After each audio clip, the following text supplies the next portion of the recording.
Muy buenas tardes a todos, soy Carlos Guillermo Meilán, horticultor de Topotepuy, y hoy vamos a hablar del compostaje con un enfoque agroecológico. Comencemos con los conceptos básicos.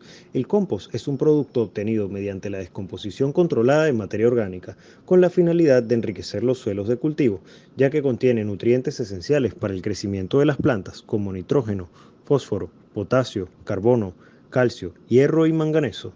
El compostaje es el proceso de descomposición aeróbica de la materia orgánica a través de insectos, lombrices, hongos y bacterias, que con la temperatura, aireación y humedad adecuadas van a convertir estos desechos en partículas asimilables para las plantas. El compostero es el espacio y estructura destinados a la descomposición de desechos orgánicos para uso agrícola. ¿Por qué debemos compostar? Compostando reducimos la cantidad de desperdicios que se arrojan al ambiente, produciendo fertilizante orgánico para nuestros cultivos. ¿Cómo construir un compostero? Debemos elegir un área en semisombra con suelo plano y de buen drenaje, donde levantaremos una estructura con madera, plástico, malla o ladrillos. Esta estructura debe permitir la ventilación por medio de espacios entre los ladrillos, tablas de madera o láminas plásticas que formarán parte de la estructura. Debemos tener una lona para cubrirlo y así conservar la temperatura y humedad necesarios para el desarrollo de los organismos descomponedores. Las condiciones iniciales para compostar son humedad entre 30 y 65%, porosidad que permitirá la oxigenación, relación carbono-nitrógeno y temperatura que definirá el proceso en 4 etapas: mesófila, termófila, fase de enfriamiento y fase de maduración. ¿Qué desechos podemos añadir al compostero? Desperdicios de cocina como cáscaras de frutas, de tubérculos y de huevos. Restos de poda del jardín, hojas secas, madera, cartón, papel, acerrín, corteza y excretas de animales herbívoros. ¿Qué desechos no debemos añadir al compostero? Ceniza, plástico, aceite, revistas a color, filtros de cigarro, desechos de aspiradora o de escoba, tejidos sintéticos y excretas de animales carnívoros. ¿Cómo compostar? Cuando ya tenemos listo el compostero, podemos comenzar a añadir capas de materia orgánica. Por cada capa de materia verde añadimos una capa de materia seca y a su vez una capa de tierra que ayudará a mantener la humedad, a dar consistencia y añadir organismos descomponedores. Hay que regar copiosamente entre cada capa de materia orgánica hasta llenar el compostero. La capacidad del compostero dependerá de las dimensiones del espacio a disponer, pero lo ideal sería lograr una pila de 2 metros de altura. Si es demasiado alta, la compresión no dejará entrar el aire, y si es demasiado baja, costará subir la temperatura. Cubrir el compostero con la lona. El compost llegará a la etapa termofílica en aproximados 15 días y ese será el momento de voltear la pila por primera vez. Para favorecer una descomposición homogénea, garantizar la oxigenación. Estos volteos deben seguir realizándose cada 6 a 10 días hasta alcanzar la fase de enfriamiento, que podemos reconocerla por la ausencia de un nuevo aumento de temperatura posterior al volteo. Si el clima es muy cálido y tenemos un ambiente seco, se debe regar el compostero entre cada volteo. El proceso de compostaje se demorará entre 3 y 5 meses, dependiendo del tipo de desechos orgánicos que estemos compostando y el clima. Podremos reconocer un compost listo para usar por presentar una apariencia casi homogénea y una temperatura ambiente. El compostaje a nivel industrial requiere un manejo de desechos orgánicos a gran escala con maquinaria para transformar grandes cantidades de materia orgánica en un producto de alto valor para el cultivo de plantas, creando extensas pilas bien aireadas para lograr una descomposición lo más íntegra posible. El primer paso es demarcar el terreno. Se selecciona un terreno con una ligera pendiente que permita el drenaje del agua y los lixiviados. Se conforman pilas de materia orgánica con medidas entre 2 metros de alto, 2 metros de ancho y 10 de largo. Se realiza la aireación mediante tubos de PVC perforados que se introducen en la pila de forma vertical. En instalaciones automatizadas, las tuberías van por debajo de las pilas y suministran aire por medio de bombas. Antes de conformar las pilas se hacen surcos de 20 centímetros de profundidad para favorecer la proliferación de microorganismos descomponedores. Luego se añade una capa de materia seca y una capa de materia verde, ambas de 20 centímetros, bien troceadas en partículas de 2 a 5 centímetros para favorecer la acción microbiana. Posteriormente, se agrega una capa de 10 centímetros de estiércol de bovino, equino, gallinaza o una mezcla de estiércol de granja, que se regará con agua y se cubrirá con una capa de tierra de 2 centímetros, a la que se le aplicará una capa de 1 centímetro de cal agrícola. Se repite la formación de las capas hasta lograr la altura deseada de 2 metros aproximadamente. Cuando ya está lista la pila, se inoculan microorganismos activos o levadura diluidos en agua y se procede a cubrir la pila con una lona, sacos o pasto seco. La pila siempre debe estar húmeda y se debe medir la temperatura periódicamente para evitar que suba por encima de los 70 grados centígrados. Si está fría es indicativo de que requiere más humedad y si se calienta demasiado puede llegar a destruir microorganismos benéficos que están allí descomponiendo la materia orgánica. Si no disponemos de un termómetro sonda, podemos medir la temperatura introduciendo una varilla metálica o cabilla delgada en la pila, que va a calentarse y por medio de ella podremos determinar si está caliente o no. Deben realizarse volteos cada 15 días para permitir una descomposición homogénea que demorará entre 3 y 5 meses. Entre cada volteo se debe regar y se puede inocular. El compostaje produce lixiviados, que son líquidos resultado de la descomposición del riego de las pilas de materia orgánica y son potencialmente contaminantes porque arrastran microorganismos y compuestos producto de la fermentación, por lo que se recomienda hacer manejo de ellos recolectándolos por medio de canales para almacenarlos, madurarlos y purificarlos, permitiendo así su uso como fertilizante. En los ambientes naturales podemos encontrar una capa de tierra humífera en la superficie del suelo, cubierta por una capa de materia orgánica en descomposición, compuesta por hojarasca, árboles caídos, ramas, corteza, hierba marchita, excremento de animales, etc., que se descompone naturalmente en un lapso de 9 meses o un año, mediante la lluvia, la luz solar y seres vivos que se alimentan de ella. Esta capa humífera del suelo está sometida a un proceso de erosión que ocurre naturalmente, propiciado por la lluvia, el sol, el viento y los animales. El efecto de la erosión en la naturaleza es contrarrestado por la constante deposición de materia orgánica existente en los ecosistemas. En un solo puñado de suelo existe más vida que humanos en todo el planeta. Los organismos que viven descomponiendo la capa humífera del suelo proporcionan todo un contexto indispensable para la vida de los bosques. Por esto es tan importante conservar este equilibrio. De igual forma sucede en nuestras tierras cultivables que se han visto tan afectadas por el uso de agroquímicos. Las actividades humanas aceleran la erosión del suelo. En los cultivos sucede por la exigente demanda de nutrientes de nuestras plantas y la frecuencia con las que las producimos. Por esta razón, es de vital importancia añadir compost al suelo en cada cosecha, ya que las plantas consumen los nutrientes y la lluvia y el riego los arrastran. En el compostaje, la cantidad de organismos que participan en el proceso de transformación de los restos orgánicos es significativamente superior a la de los suelos naturales, razón por la cual podemos transformar en poco tiempo una gran cantidad de materia orgánica, incluso en una pequeña pila de compost bien elaborada en nuestro jardín. Algunos sistemas de compostaje. Compostaje individual se realiza en una vivienda que puede tener áreas verdes o no tenerlas, ya que se puede realizar en un jardín, una azotea o un balcón. Existen diferentes técnicas adaptables para estos espacios medianos y reducidos, permitiendo así una reutilización en origen.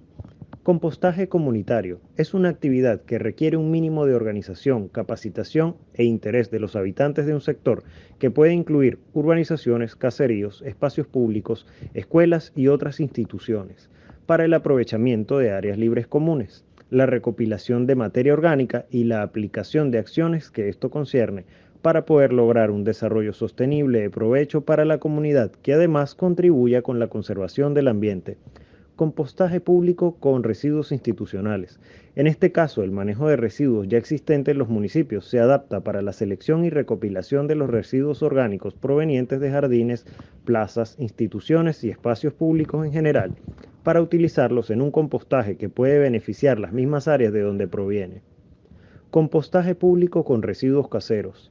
Se realiza con materia orgánica proveniente de la recogida selectiva domiciliaria. Requiere de infraestructura municipal de recolección y la construcción de plantas de compostaje municipales como instalaciones centrales de gestión de residuos. reduce la cantidad de residuos orgánicos arrojados al ambiente y beneficia la economía circular. Mediante el compostaje reciclamos los residuos orgánicos, transformándolos en fertilizantes, dándole provecho para la producción de alimento y mantenimiento de áreas verdes, reduciendo así el uso de agroquímicos y los efectos contaminantes de su fabricación y uso. Además de mejorar la estructura del suelo para el desarrollo de las plantas, reducimos la cantidad de residuos arrojados al medio ambiente, sus emisiones contaminantes y la inversión que requiere el manejo de ellos. Las infraestructuras para el compostaje pueden construirse con materiales reutilizados, como plástico, madera, metal y escombros que ya podrían estar presentes en áreas libres destinadas a su rehabilitación, representando un aporte importante para la conservación de los ecosistemas. Para definir la infraestructura, equipos y materiales del compostaje comunitario, tomaré como referencia las áreas de compostaje de Jardines Topotepuy, que funcionan como un modelo comunitario. Tenemos 6 módulos para el compostaje, construidos con bloques de concreto y su respectiva ventilación. Miden aproximadamente 1,80 metros de ancho y largo por 2 metros de alto, donde utilizamos 4 de ellos para pilas de compost y sus respectivos volteos, y 2 de ellos para almacenamiento de sustratos. Tenemos lona para cubrir las pilas de compostaje en los módulos, un espacio inclinado destinado a la recolección de materia orgánica en pila para su posterior troceado. Esta área mide aproximadamente 5 metros cuadrados y en ella comienza el proceso de descomposición. Patio de 3 metros cuadrados para maniobras de tamizado y mezcla. Área techada de 2 metros cuadrados con bidones para almacenamiento. 2 módulos de vermicompost bajo un área techada. Depósito para herramientas y maquinaria. Máquina troceadora. Es una máquina de color rojo que pueden observar en las láminas. Palas, picos, horcas de jardinería, machetes, escardillas, un tamiz fino y un tamiz grueso de malla electrosoldada con marco de hierro de aproximadamente 2,5 metros de altura por 1,5 de ancho, carretillas, sacos y bidones de varios tamaños. Además, entre los materiales que vamos a utilizar tenemos la materia orgánica proveniente de la poda y limpieza del jardín. Hay una tierra negra que se forma en el área donde recolectamos la materia orgánica por la descomposición de esta materia orgánica y el depósito de sustrato usado proveniente de los viveros y macetas ornamentales, que también lo vamos depositando allí en esa área. Vamos a utilizar bosta de vaca, cal agrícola, cáscara de arroz, fibra de coco molido, alibén y arena para la preparación de diferentes sustratos para cada tipo de plantas, usos, jardines y viveros. Utilizaré el modelo de trabajo de Topotepuy combinado con el material teórico para definir los procesos del compostaje, recopilación, selección y troceado de la materia orgánica. En un área con suelo de tierra comenzamos la recopilación de la materia orgánica proveniente de los jardines, cultivos y viveros, que serían restos de poda, hojas secas, troncos, restos de cosecha, plantas que ya terminaron su vida útil, etc. También recopilamos tierra y sustratos usados provenientes de los viveros y macetas ornamentales, conformando en esta área una tierra negra que utilizaremos en el compostaje. Pasamos por la máquina troceadora los desechos de materia orgánica para transformarlos en pequeñas porciones de 2 a 5 centímetros para facilitar la descomposición, el manejo y la aireación de la pila. Por practicidad, parte de la materia orgánica no pasa por la máquina troceadora, como hojarasca, poda fina y desechos verdes suaves. En el caso de los troncos gruesos y trozos de madera que podrían obstruir la máquina troceadora, los mantenemos en el área de recopilación ejerciendo una función de barrera mientras se van descomponiendo. Mantenemos siempre la materia orgánica en el área de recopilación para tener una fuente constante de organismos descomponedores activos. Tamizado de la tierra. Pasamos por el tamiz grueso, la tierra negra que se forma en el área de recopilación antes de usarla en el compostaje, para excluir piedras grandes, trozos de madera no descompuesta y trozos de materia inorgánica no deseada que en ocasiones pasan por accidente a la pila recolectada. Luego pasamos la tierra por un tamiz fino para utilizar directamente en la mezcla de sustratos la tierra negra más fina y la parte más gruesa la incluimos en las capas que conforman la pila de compostaje. Conformación de la pila por capas de materia orgánica y tierra. Hacemos la primera capa con 20 centímetros de materia seca, luego sobre ella la capa de 20 centímetros de materia verde para cubrirlas con 10 centímetros de tierra negra, a la que aplicaremos una capa de cal agrícola antes de continuar con otra serie de capas, hasta llegar a la altura deseada. En ocasiones tenemos la materia verde y la materia seca mezclada y las añadimos juntas en una sola capa, pero es importante incluir materia seca porque aportará el carbono y la oxigenación, también la materia verde porque aportará nitrógeno, potasio, etc. Riego copioso. Durante la formación de capas nos aseguramos de humedecer bien la materia orgánica y tierra para que pueda ocurrir la descomposición adecuadamente. Un exceso de humedad dificultaría la oxigenación, retrasando el proceso, y una falta de humedad también lo retrasaría. En época de lluvia la materia orgánica y la tierra están húmedas, así que sería innecesario regarlas. Organismos que intervienen en el compostaje. Consumidores primarios son aquellos que consumen directamente la materia orgánica muerta, tales como bacterias, que son los organismos más pequeños y numerosos. Los primeros en comenzar el trabajo desempeñan el papel más destacado en la descomposición de la materia, ya que poseen una amplia gama de enzimas capaces de romper químicamente una gran variedad de compuestos orgánicos. Microorganismos fermentadores incluyen las lombrices, cochinillas, milpies, cucarachas, larvas, caracoles y otros que se alimentan directamente de la materia orgánica y son más activos en las últimas etapas del compostaje. Hongos, menores en número que las bacterias o actinomicetos, pero con mayor masa, son responsables de descomponer polímeros vegetales complejos demasiado secos, ácidos o pobres en nitrógeno para descomponerse por bacterias, permitiendo a ellas continuar el proceso de descomposición una vez que la mayor parte de dichos polímeros han sido degradados. La mayoría viven en las capas externas del compost cuando la temperatura es alta, creciendo en forma de filamentos, formando colonias blancas o grises de textura aterciopelada en la superficie de la pila. Protozoos son animales unicelulares que se encuentran en las gotas de agua presentes en el residuo a compostar. Su importancia en la descomposición es muy escasa. Obtienen su alimento de la materia orgánica de la misma manera que las bacterias, aunque pueden actuar también como consumidores secundarios ingiriendo hongos y bacterias. Consumidores secundarios, microorganismos que se alimentan de los anteriormente citados, consumidores primarios. Dentro de este grupo podemos citar tijeretas, ácaros de molde, rotíferos, protozoos, escarabajos, nemátodos y gusanos planos de tierra.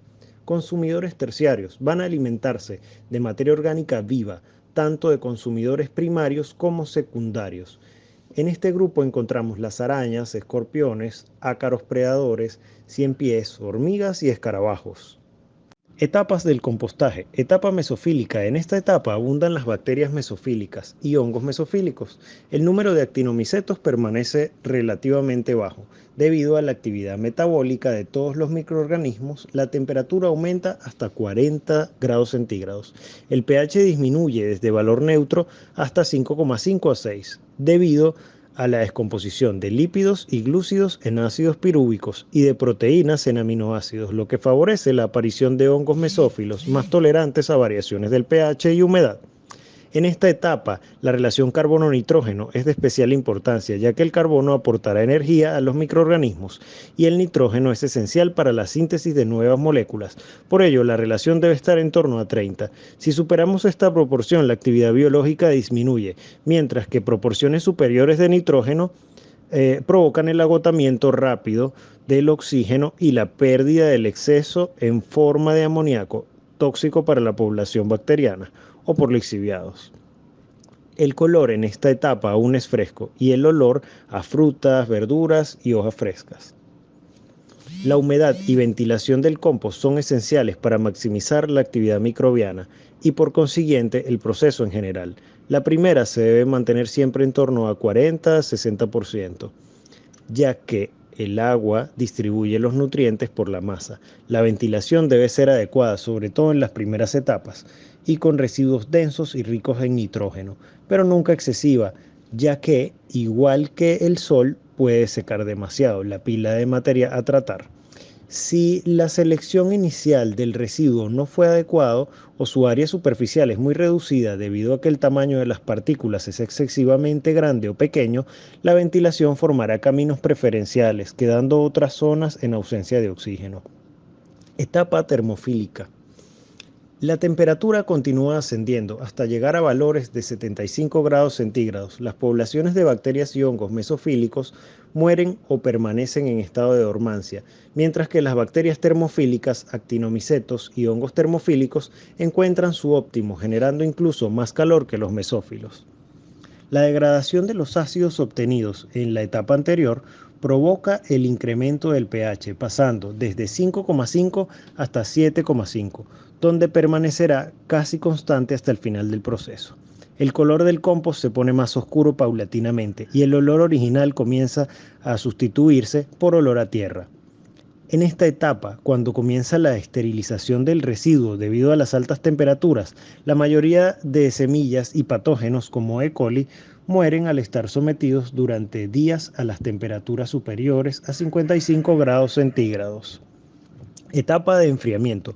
Una vez que los nutrientes y energía comienzan a escasear, la actividad de los microorganismos termófilos disminuye. Consecuentemente, la temperatura en la pila desciende desde los 75 grados centígrados hasta la temperatura ambiente, provocando la muerte de los anteriores y la reaparición de microorganismos mesofílicos, al pasar por los 40 a 45 grados centígrados.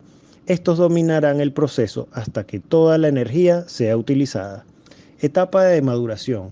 La temperatura y pH se estabilizan. Si el pH es ácido, nos indica que en el compost no está aún maduro. Los actinomicetos adquieren especial importancia en la formación de ácidos húmicos y son frecuentemente productores de antibióticos que inhiben el crecimiento de bacterias y patógenos, mientras que los microorganismos tales como nemátodos, rotíferos, escarabajos, lombrices, etc., incrementan su actividad, desempeñando la función de remover, excavar, moler, masticar y en general romper físicamente los materiales, incrementando el área superficial de estos para permitir el acceso de los microorganismos. El color del producto final debe ser negro o marrón oscuro y su olor a tierra de bosque. Además, ya no debemos reconocer los residuos iniciales. Vermicompost es una estrategia para producir abono y una alternativa para consumir proteína de buena calidad, utilizando la lombriz roja californiana para la transformación de materia prima procedente de abono orgánico biodegradable en vermicompost o abono orgánico de lombriz, sólido y líquido, conocido como humus, que además constituye un medio de descontaminación ambiental al utilizar una serie de materiales biodegradables. Estos productos se aplican al suelo para corregir problemas en la estructura del suelo y como abono orgánico que mejora la fertilidad natural. El excremento de la lombriz es conocido en el mercado como el mejor fertilizante orgánico para los cultivos. Comparado con el material orgánico ingerido, los excrementos de la lombriz contienen 5 veces más nitrógeno, 7 veces más fósforo, 5 veces más potasio y 2 veces más calcio. Los expertos en lombrices mencionan que la calidad de su carne está compuesta por un 70 a 80% de proteínas, 20 aminoácidos esenciales, oligoelementos y vitaminas del grupo B. Actualmente es conocido el empleo de la harina de lombriz roja californiana en la elaboración de alimentos de consumo animal para peces y aves. También se han hecho algunas pruebas donde se incorpora esta harina de lombriz en la dieta para humanos con excelentes resultados para combatir la desnutrición. Es una tecnología a bajo costo. La cría de lombrices no requiere grandes inversiones, espacios, infraestructura, tiempo y conocimiento. Es sustentable para el planeta. Quienes practican la lombricultura directa o indirectamente están ayudando a mejorar la calidad de los suelos de nuestro planeta de manera natural y económica, aportando a la reposición del humus, elemento indispensable para la vida vegetal. Es rentable para el productor. Para el productor agropecuario, la cría de lombrices puede ser probablemente benéfica por un lado. Las lombrices se harán cargo de los desechos orgánicos de sus animales y hasta las transformarán en humus, por lo que también puede dedicarse a la venta de lombrices y humus. Diversifica el negocio agrícola. Si su actividad está orientada a la horticultura o floricultura, se puede utilizar el humus para fertilizar las tierras. El humus se puede vender en viveros y a los campos donde se practican deportes como golf, fútbol, etc. Aumenta la calidad de los frutos cosechados. El humus de lombriz mejora el sabor de los frutos. Es bien sabido que el sabor de los frutos y verduras es por los azúcares presentes, al mejorar el nivel de nitrógeno, fósforo y potasio que le proporciona mejor calidad, tamaño y sabor a los frutos. La especie Eisenia foetida o lombriz roja californiana reúne todas las características importantes para introducirlas dentro de una exportación zootécnica, como lo son rápida reproducción, largo tiempo estimado de vida, resistencia a las enfermedades, excelente adaptación a la cría en cautiverio. Recursos para la alimentación de lombrices. Desechos agrícolas, desechos de frutas, malezas, vástagos, vástagos de cambur, cañas de caña de azúcar, pulpa de café, residuos de cosechas, estiércol de bovinos, equinos, cerdos, ovinos, conejos, basuras urbanas biodegradables, desechos de mercados, desechos de industrias de alimentos, desechos de industrias textiles, desechos de industrias de papel. Y entre más depurado y en estado de descomposición esté el sustrato, más rápido será su consumo y posterior digestión. Por lo tanto, el tiempo esperado para la producción de humus será más corto. Alimentación de la lombriz. Se debe realizar una vez por semana, añadiendo capas delgadas de alimento de 4 centímetros de espesor para evitar el calentamiento. Si la temperatura se elevara demasiado, no agregue agua, ya que ésta cierra los poros del material, impidiendo que el calor se difunda. La aplicación gradual del sustrato evita los cambios de temperatura producidos por los gases y la acidez que se presenta en los montones. Riego y humedad. Para un buen desarrollo de la lombriz, el cantero debe regarse con regularidad, teniendo en cuenta la época del año. Se riega 1 o 2 veces por semana durante 1 minuto y en verano todos los días. Lo que interesa regar son las capas superiores de la cama, ya que allí se encuentran la mayor parte de las lombrices alimentándose. El control de humedad es un aspecto de mucha importancia. Sustratos con una humedad mayor al 85% afectan la reproducción de las lombrices, entran en un estado de latencia y esto afecta la producción del humus. La temperatura óptima debe estar entre los 18 grados y los 25 grados centígrados. Temperaturas menores a 15 grados harán que las lombrices entren en estado de latencia y no se reproduzcan. No crecerán las lombrices, los priones no eclosionarán, etc. Y en temperaturas mayores a 25 grados producirán la muerte de las lombrices. Algunos depredadores de la lombriz roja californiana son los escarabajos, moscas, ácaros, gorgojos, babosas, etc. Compiten con las lombrices por el consumo del material alimenticio y alteran las condiciones del medio. En Topotepuy tenemos 2 lombricomposteros de fibra de vidrio que miden aproximadamente 2 metros de largo por 1,5 de ancho. Están cubiertos en la superficie por un gran cover negro para cubrirlas de la luz, ya que las lombrices son fotosensibles y tiene una tapa de malla que impide la entrada de los depredadores. Recolectamos el líquido de las lombrices en un pequeño tanque por medio de tubos de drenaje en los lombricomposteros. Mantenemos los lombricomposteros bajo techo para evitar la entrada de agua de lluvia, ya que el exceso de humedad representaría un problema, como lo mencioné anteriormente. Alimentamos a las lombrices con bosta de vaca precompostada, restos de cocina, restos de cosecha de hortalizas, hojarasca y compost. Añadimos una capa de alimento nuevo una vez a la semana. Las regamos semanalmente con sus propios lixiviados para promover la descomposición y la reproducción de las lombrices.